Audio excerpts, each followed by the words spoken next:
Hey guys, it's Miss Cáceres. Welcome back. So this week we're going to be reading a poem entitled A Poem for my librarian, Mrs. Long. You never know what troubled little girl needs a book.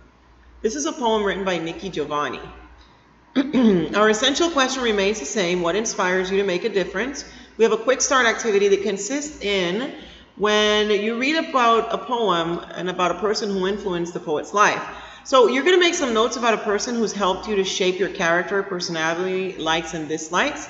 You can do that by using this chart. You can also do a quick Google slide, a Word document, whatever is easier for you guys. So you're going to give the description of the person physically and personality-wise, and how this person affected you in what way. Once you're done with that, it's time to analyze the free verse poetry. This poem is an example of free verse poetry, which is a form with no set patterns of rhythm or rhyme. Instead, the language flows like everyday speech, which means that it just sounds like somebody talking. Although free verse differs from conventional poetry in form, it may include some of the same literary techniques, such as imagery and figurative language. Here are some of the techniques poets use in free verse poetry and an example of each from Nikki Giovanni's poem. One technique that they use a lot is punctuation and capitalization in unique ways. For example, as you can see, this sentence begins with the conjunction and it has a capital letter at the beginning. They also vary in length of the stanzas. Remember that stanzas are what we call paragraphs, but in poetry, instead of paragraphs, we call them stanzas. And lines to suit stylistic effects. For example, if you take a look at this one, the first one is longer and the second one is definitely shorter. The use of sensory language to create vivid mental images. Sensory language, which means use imagery, the five senses, smell, taste, sight, touch, and hearing. For example, which I visited and inhaled that wonderful odor. Inhaled. Use of sound devices such as repetition and alliteration to create a mood and convey meaning. Remember that repetition is the repeating of certain words and alliteration is using the same letter in each word for one entire sentence. Now, before we go to analyze theme, I thought it would be good that we watch the video a little bit to explain to you guys once more what is free verse poetry.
So I hope that video explained a little bit more about free verse. Now, we're going to also be analyzing we're going to talk about theme. free verse poems right now, and a free... We're going to analyze theme. A theme is a message about life or human nature that an author shares with the reader.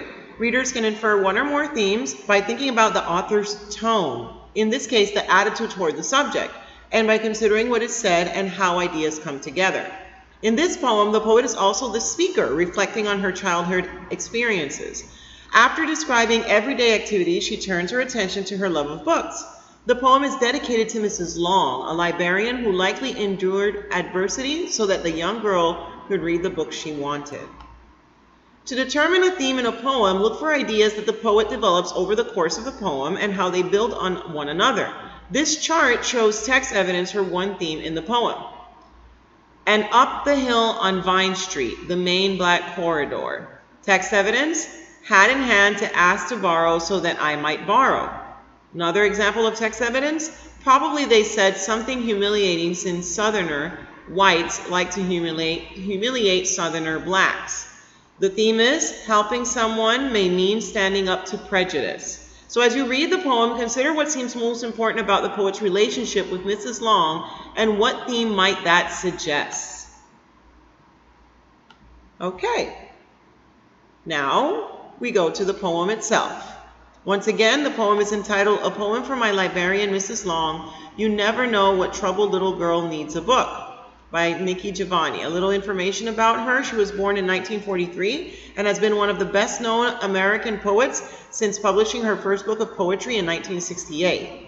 Giovanni grew up in the racially segregated South. When Giovanni attended college, she became a part of a movement of African-American writers who were finding new ways to express pride in their distinct culture. In addition to her poetry collections, Giovanni is also an award-winning children's author.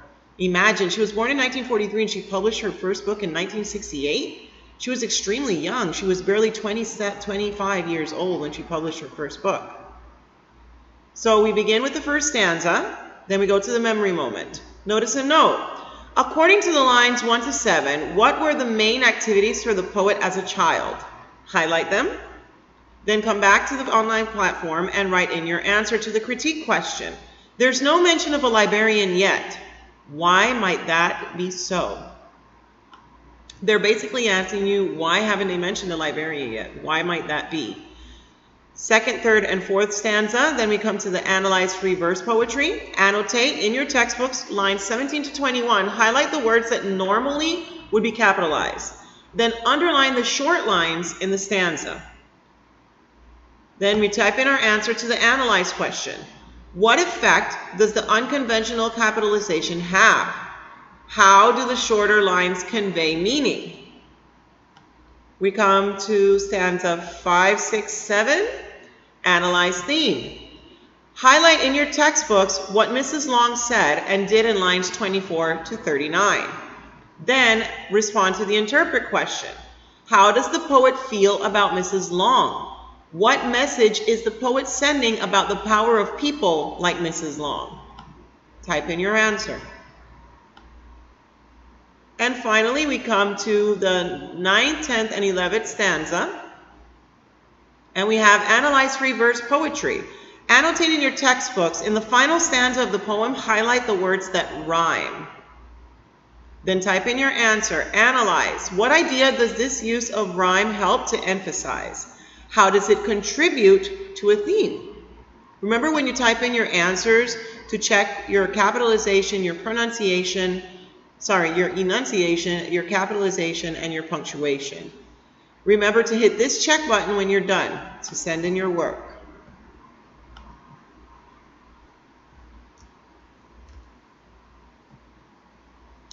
Okay, once we're done, we do our check for your understanding.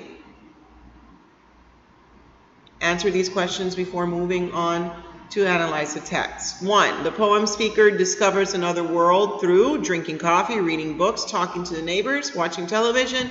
Make a choice, hit the check button, and see if you got it right. Also remember to take a screenshot.